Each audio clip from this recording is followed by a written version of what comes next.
Hello student, আজকে আমি তোমাদের জন্য নিয়ে এসেছি একটা ইংরেজি গ্রামারের খুব গুরুত্বপূর্ণ টপিক। টপিকটা হলো কোন সাবজেক্টের উপরে কোন বিভাগটা বসে, প্রেজেন্ট টেন্সে কি বসে, পাস্ট টেন্সে কি বসে, সেগুলো আমরা একটু দেখে নিই। আর এটা আমাদের সবাইকারই কোনো না কোনো জায়গায় একটু অসুবিধা হয়, তাই তোমরা যাতে সহজেই বুঝতে পারো সেই জন্য এই ভিডিওটা আজকে নিয়ে আসা। তো দেখো, প্রথমেই আমরা কি দেখব না সাবজেক্ট। প্রথমে সাবজেক্ট, তারপর বি ভার্ব মানে প্রেজেন্ট টেন্সের বি ভার্ব, তারপর দেখো বি ভার্ব পাস্ট টেন্সের, ঠিক আছে।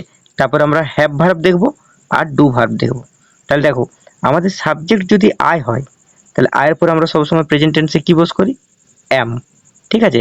তাহলে সাবজেক্ট যদি আই হয়, প্রেজেন্ট টেন্সে বি ভার্ব কি হয়, অ্যাম, পাস্ট টেন্সে সেটা কি হয়ে যায়, ওয়াজ, ঠিক আছে। তারপরে সাবজেক্ট যদি আই হয় তাহলে আমরা কি পড়বো, আই এম। তাহলে সাবজেক্ট যদি আই হয় প্রেজেন্ট টেন্সে আমরা কি পড়বো, আই এম। সাবজেক্ট যদি আই হয় পাস্ট টেন্সে আমরা কি পড়বো, আই ওয়াজ। তারপরে দেখো হ্যাভ ভার্বের ক্ষেত্রে কি হবে, না এর পরে কি হয়, আই হ্যাভ। তারপরে ডু ভার্বের ক্ষেত্রে কি হয়, আই ডু। সিমিলারলি একইভাবে ইউর ক্ষেত্রে দেখো, ইউর পরে প্রেজেন্ট টেন্সে আমরা কি বস করি, আর। তাহলে ইউ আর। পাস্ট টেন্সে গেলে কি হয়, ইউ ওয়ের।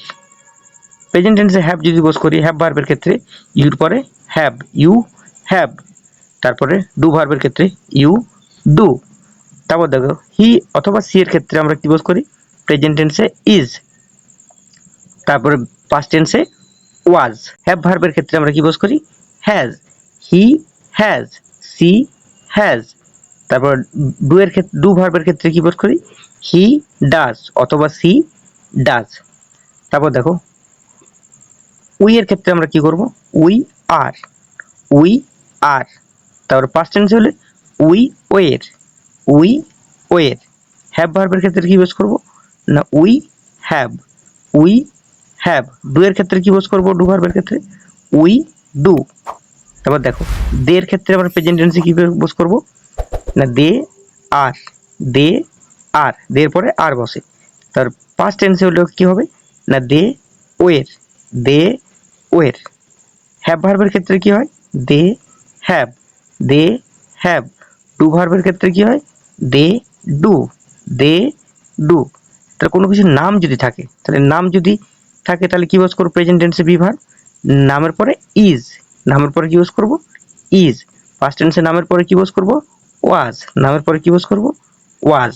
হ্যাভ ভার্বের ক্ষেত্রে কি ইউজ করবো, না নেমের পরে হ্যাজ, তারপরে কি বস করব, নেমের পরে ডাজ, ঠিক আছে। নেমের পরে কি বস করব, ডাজ। তাহলে দেখো নেমের জায়গাটা আমরা কি ধরছি, একটা নাম ধরে নিচ্ছি।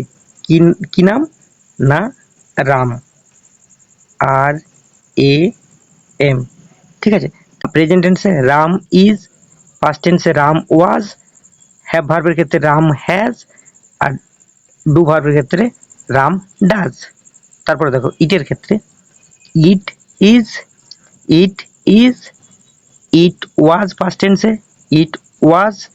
তারপরে ইট হ্যাজ, ইট হ্যাজ, আর ডু ভার্বের ক্ষেত্রে ইট ডাজ, ঠিক আছে। তারপর দেখো দিসের ক্ষেত্রে দিস ইজ, প্রেজেন্ট টেন্সে দিস ইজ, পাস্ট টেন্সে দিস ওয়াজ, দিস ওয়াজ। আর হ্যাভ ভার্বের ক্ষেত্রে দিস হ্যাজ, দিস হ্যাজ, আর ডু ভার্বের ক্ষেত্রে দিস ডাজ, দিস ডাজ। তারপরে দেখো দ্যাটের ক্ষেত্রে দ্যাট ইজ, প্রেজেন্ট টেন্সে দ্যাট ইজ, পাস্ট টেন্সে দ্যাট ওয়াজ, দ্যাট ওয়াজ। তারপরে হ্যাভ ভার্বের ক্ষেত্রে দ্যাট হ্যাজ, দ্যাট হ্যাজ, আর ডু ভার্বের ক্ষেত্রে দ্যাট ডাজ, দ্যাট ডাজ। তারপর দেখো দিসের ক্ষেত্রে প্রেজেন্ট টেন্সে দিস আর, অনেকগুলো বোঝাচ্ছে তার জন্য দিস আর। তারপরে দিস পাস্ট টেন্সে দিস ওয়ের, পাস্ট টেন্সে দিস ওয়ের। হ্যাভ ভার্বের ক্ষেত্রে these have, these have. Do ভার্বের ক্ষেত্রে দিস ডু, দিস ডু। তারপর দেখো দোষের ক্ষেত্রে দোষ, প্রেজেন্ট টেন্সে আর, দোষ আর। তারপরে দেখো পাস্ট টেন্সে দোষ ওয়ের, দোষ ওয়ের।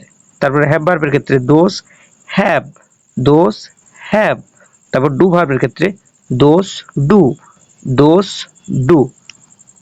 তো দেখো আমরা সমস্ত বি ভার্ব, প্রেজেন্ট টেন্সে, পাস্ট টেন্সে এবং হ্যাভ ভার্ব এবং ডু ভার্বগুলো দেখলাম, কোনটা কার পরে বসে এটা আমরা ভালো করে জানলাম। তোমরা প্রয়োজনে এটা নোট ডাউন করে রাখবে এবং নিয়মিত প্র্যাকটিস করবে, তাহলে তোমরা এটা পুরোটাই ভালোভাবেই পারবে।